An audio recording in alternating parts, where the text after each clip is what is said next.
Assalamualaikum warahmatullahi wabarakatuh. Pada kesempatan kali ini saya akan menjelaskan mengenai proses atau tahapan dari intervensi komunitas ya. Jadi pada kesempatan ini kita perlu memahami gitu ya, bagaimana intervensi komunitas itu dilakukan gitu ya, sebagai sebuah proses gitu ya. Nah, ini adalah bagannya gitu ya, bagan yang menunjukkan bagaimana proses intervensi komunitas itu dilakukan secara bertahap gitu ya. Jadi intervensi komunitas itu bukanlah sesuatu yang tiba-tiba, tapi ada prosesnya gitu ya. Dimulai dari yang namanya analisis kebutuhan gitu ya. Jadi dimulai dari yang pertama dari sini gitu ya. Analisis kebutuhan dulu gitu ya, baru kemudian ke sini perencanaan program intervensinya gitu ya. Nah, terus kemudian implementasi program dari intervensinya, terus kemudian terakhir adalah evaluasi program intervensi. Nah, itu sekilas dulu ya, itu adalah tahapannya. Secara umum ada 4 tahapan gitu ya dalam intervensi komunitas gitu ya. Nah, dari bagian yang kelihatannya sederhana ini gitu ya, dari 4 tahapan gitu ya, kelihatannya sederhana gitu ya, 4 tahapan gitu ya, dari analisis sampai evaluasi gitu ya. Nah, kira-kira apa yang bisa kita simpulkan gitu ya dari sini gitu ya, kalau kita kaitkan dengan prinsip-prinsip dasar dari intervensi komunitas yang sudah kita pelajari sebelumnya gitu ya, yang dalam artian kaitannya dengan semangat dasar, semangat utama dari intervensi komunitas itu ya, yang kemarin sudah kita pelajari itu. Nah, kira-kira apa yang bisa disimpulkan dari bagan ini, bagan alur, bagan proses ini, tahapan ini gitu ya. Coba dipikirkan kira-kira apa gitu ya. Ya, apa insight dan apa hal yang terkait dengan semangat intervensi komunitas itu, kira-kira apa yang bisa diambil gitu ya, yang bisa disimpulkan dari bagan ini gitu ya. Coba apa gitu ya. Oke, sudah, coba dipikirkan apa. Nah, ya, inilah yang harus dipahami gitu ya. Jadi dari bagan itu tadi gitu ya, yang 4 tahapan gitu ya, itu kan kita perlu menyadari dan memahami bahwa 4 tahapan itu adalah siklus ya, ingat ya. Jadi itu adalah siklus, maaf ya. Ya, jadi itu adalah siklus gitu ya. Jadi dari 4 proses itu tadi, tahapan tadi, 4 tahapan itu adalah proses yang sifatnya siklus gitu ya. Ya. Tadi kan ini ya, itu ya. Ya, ini dari analisis kebutuhan gitu ya. Analisis kebutuhan. Kemudian dilakukan perencanaan program intervensinya sesuai dengan kebutuhan komunitasnya apa, permasalahan kebutuhannya. Kemudian program yang sudah direncanakan diimplementasikan gitu kan ya. Kemudian dievaluasi. Nah, dari evaluasi ini nanti akan muncul yang namanya kesimpulan mengenai apa, kekurangan, kelebihan gitu ya, plus minus dari program intervensi yang telah dilakukan gitu ya. Dan akhirnya muncul yang namanya rekomendasi atau saran gitu ya, untuk perbaikan di masa berikutnya, untuk selanjutnya. Sehingga dari evaluasi ini ya kita menjadi atau harus melakukan analisis kebutuhan kembali, apa yang perlu ditingkatkan kembali gitu kan, sehingga menjadilah analisis kebutuhan, kemudian direncanakan lagi. Jadi ini proses yang siklus gitu ya, cyclic gitu ya, muter terus ini ya gitu. Nah, ini juga kaitannya dengan hal kedua yang harus kita pahami, bahwa memang ini kenapa kok harus siklus ya, karena memang proses gitu ya, atau upaya ya, dalam hal lebih tepatnya upaya. Jadi intervensi komunitas itu kan sebuah upaya ya, usaha yang harus dilakukan untuk bagaimana bisa meningkatkan kesejahteraan dari komunitas itu gitu ya, sesuai dengan tujuan utamanya. Itu kan tujuannya kan untuk meningkatkan kesejahteraan sosial dari komunitas itu gitu kan ya, meningkatkan taraf hidupnya kira-kira gitu ya, menjadikan mereka lebih baik gitu ya pokoknya gitu ya, sebagai manusia dan sebagai komunitas itulah menjadi lebih baik terus menerus gitu ya. Dan sehingga di sini yang harus dilakukan adalah bahwa ya upaya perbaikan ini ya berkelanjutan, ya siklus tadi harus terus menerus. Jadi bukan sekedar satu kegiatan selesai gitu ya kemudian lepas gitu ya gitu ya. Bahkan ini sebenarnya bisa ditambah, yang hal yang harus kita pahami kalau kita kaitkan dengan konsep dasar intervensi komunitas kemana adalah makanya kita harus mengupayakan bahwa intervensi komunitas ini pastikan itu partisipatif gitu ya. Bahkan partisipatif dalam artian dalam hal ini ya komunitas itu sendirilah, anggota komunitas itu sendirilah yang harus diberdayakan agar mereka bisa melakukan proses ini, proses tahapan-tahapan ini, bagaimana menganalisis kebutuhan, kemudian merancang program intervensinya, dan bagaimana melaksanakan atau mengimplementasikannya, bagaimana mengevaluasinya, ya melakukan proses siklus ini dengan sumber daya mereka sendiri, dengan kemampuan mereka sendiri gitu ya. Sedangkan kita gitu ya, yang orang luar di luar komunitas itu harusnya hanya sebagai fasilitator awal gitu ya, atau ya fasilitator begitulah ya, mengawal gitu saja gitu ya. Tapi selebihnya itu adalah mereka yang melakukan sendiri. Itulah yang diharapkan sebenarnya dari semangat intervensi komunitas itu, yang dalam artian partisipatif gitu ya.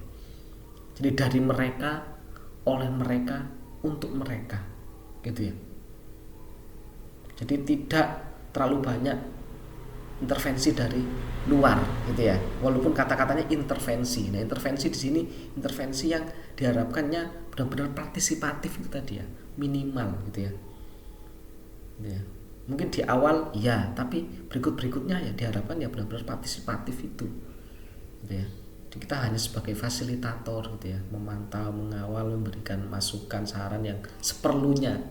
Ibaratnya kalau dalam pembelajaran itu ya harapannya ya bukan dosen yang paling tahu, kira-kira kan itu ya, atau bukan guru yang paling tahu, tapi mahasiswa atau siswa itu yang diajak untuk mengeksplor sendiri, menyimpulkan sendiri apa yang menurut mereka penting untuk diketahui. Nah, kira-kira itu ya. Sedangkan guru atau dosen hanya memberikan penguatan. Nah, itu istilahnya, istilah lainnya kalau dianalogikan gitu ya gitu. Sehingga siswa atau mahasiswa itu lebih paham gitu ya tentang oh ya ternyata seperti ini ya. Nah, dalam intervensi komunitas pun seperti itu gitu ya. Aktivitas partisipatifnya itu harus ditekankan di situ ya. Bagaimana komunitas ini benar-benar belajar menemukan sendiri apa yang menjadi permasalahan dan kebutuhan mereka gitu ya, untuk dipecahkan gitu ya, untuk diselesaikan. Dan mereka bahkan diajari juga bagaimana merancang programnya, mengimplementasikannya, mengevaluasinya, dan kembali ke proses awal kebutuhan. Intinya sebagai siklus tadi yang berkelanjutan gitu ya. Gitu. Sehingga kita sebagai orang yang misalnya berada di luar komunitas melakukan intervensi komunitas itu ya mengawal, mendampingi begitu ya, mendampingi. Dan lama kelamaan mungkin semakin minimal peran kita gitu ya. Mereka bisa bergerak sendiri gitu ya, menuju situasi yang lebih baik, lebih sejahtera begitu ya. Ya, jadi ini bukan sekedar satu kali project selesai gitu ya, karena didanai atau seperti apa itu, atau kegiatan pengabdian yang sekali selesai dalam 1 bulan atau bahkan hanya 1 minggu selesai. Ya, tidak seperti itu semangatnya gitu ya. Yang memang dalam prakteknya itu tidak mudah begitu ya. Dalam prakteknya kalau kita mau melakukan intervensi komunitas secara utuh, secara konsisten itu ya tidak mudah gitu ya. Gitu. Ya, tapi paling nggak dari sini kita paham semangat intervensi komunitas ya, gitu ya. Yang itu berbeda dengan jenis riset-riset lain yang seperti atau konsep-konsep pengabdian masyarakat yang lain yang lebih sederhana gitu ya. Gitu ya. Tuh, oke. Nah, ini gambaran lebih detail gitu ya tentang masing-masing tahapan dari intervensi komunitas. Nah, nanti ini juga ada di dalam template ya, nanti template laporannya kan akan saya berikan gitu ya. Itu dan akan saya jelaskan setahap demi setahap ya. Nanti ketika kita membahas lebih detail mengenai masing-masing tahapan ini, saya juga akan sekaligus menjelaskan mengenai ya ini isinya, ini masing-masing ini apa yang harus ditulis gitu ya, apa yang harus dilakukan gitu ya. Jadi ini sekilas dulu saja gitu ya, bahwa masing-masing tahapan ada penjelasannya, ada isinya gitu ya. Jadi di bagian analisis kebutuhan, nah itu kita harus menuliskan di situ gitu ya. Kalau di dalam laporannya itu tentang profil komunitasnya sekilas seperti apa, kemudian metode analisis kebutuhannya gitu ya. Terus kemudian mendeskripsikan dan menganalisis hasil analisis kebutuhannya terkait dengan masalah-masalah yang ditemukan, terus dan akhirnya merumuskan apa sih kebutuhan utama gitu ya, karena kita kan setahap ya, apa yang harus kita selesaikan dari permasalahan komunitas itu gitu ya. Jadi kita rumuskan dari sekian masalah itu, kita pilih satu masalah dan kemudian dari satu masalah yang kita pilih itu kemudian kebutuhannya apa, nah itulah yang akan kita intervensi. Jadi ini rumusan kebutuhannya maksudnya seperti itu. Kemudian dari kebutuhan yang ada itu kemudian kita rencanakan nih gitu kan ya, programnya gitu kan ya. Nah, namun ketika mau merencanakan program juga menentukan program intervensi apa yang tepat untuk memenuhi kebutuhannya tadi, yaitu harus ada landasannya, landasan programnya, gitu ya. Landasan program dalam artian di sini, wah kita harus punya argumen dari teori maupun dari riset-riset sebelumnya, gitu ya. Argumen teoritis dan argumen empiris, gitu ya. Dari teori dan riset sebelumnya yang itu membuktikan, menunjukkan secara kuat, meyakinkan gitu ya, bahwasannya program intervensi yang kita mau terapkan, yang kita mau implementasikan untuk memenuhi kebutuhan komunitas tadi itu akan manjur, dalam artian manjur ibarat obat itu akan manjur menyembuhkan ya, menyembuhkan sakitnya, atau dalam artian kalau konteks intervensi dalam artian menyejahterakan, meningkatkan kesejahteraan mereka dan memenuhi kebutuhan komunitas itu, gitu ya. Itu baru kemudian ini detail konsep rancangan programnya, mulai dari nama program sampai metode evaluasinya seperti apa, gitu ya. Kita jelaskan dengan detail. Kemudian setelah itu kita implementasikan, gitu ya. Kita implementasikan sesuai dengan rancangan program ini tadi, dan kita paparkan hasilnya di bagian hasil nanti ya. Di laporan kita paparkan hasilnya, pelaksanaannya seperti apa, gitu ya, deskripsikan gitu ya. Gitu. Terus kemudian sekaligus itu kita evaluasi, gitu ya. Kita evaluasi, kita dalam artian evaluasi di sini adalah kita membahasnya, menganalisisnya. Kalau memang di situ dikatakan berdasarkan pelaksanaan rancangan tadi bahwa oh iya berhasil meningkatkan, gitu ya. Apanya yang meningkat, misalnya kepercayaan diri remajanya yang ada di komunitas itu meningkat, gitu ya. Lah berarti kenapa kok bisa meningkat, gitu ya? Apakah memang intervensi ini benar-benar yang memang meningkatkan kepercayaan diri mereka, atau jangan ada faktor lain mungkin, gitu ya. Itu. Terus kemudian bahkan sebaliknya juga mungkin ada kekurangannya, atau bahkan ternyata hasilnya kepercayaan dirinya bukan meningkat tapi malah menurun. Nah, kira-kira kenapa? Nah, itu kita harus bahas, gitu ya. Kalaupun berhasil dan ada kekurangan hal lain di luar intervensi itu, yang mungkin misalnya dalam prosesnya ada kendala ini itu juga kita sampaikan di sini di pembahasan ini gitu ya. Gitu.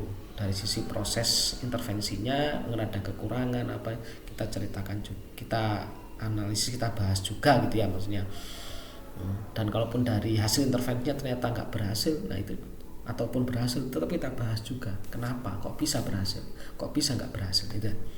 Kita kaitkan dengan teori-teori dan riset sebelumnya untuk mencari justifikasi gitu ya, kenapa bisa berhasil, kenapa tidak, kenapa ada kekurangan ini itu gitu ya gitu.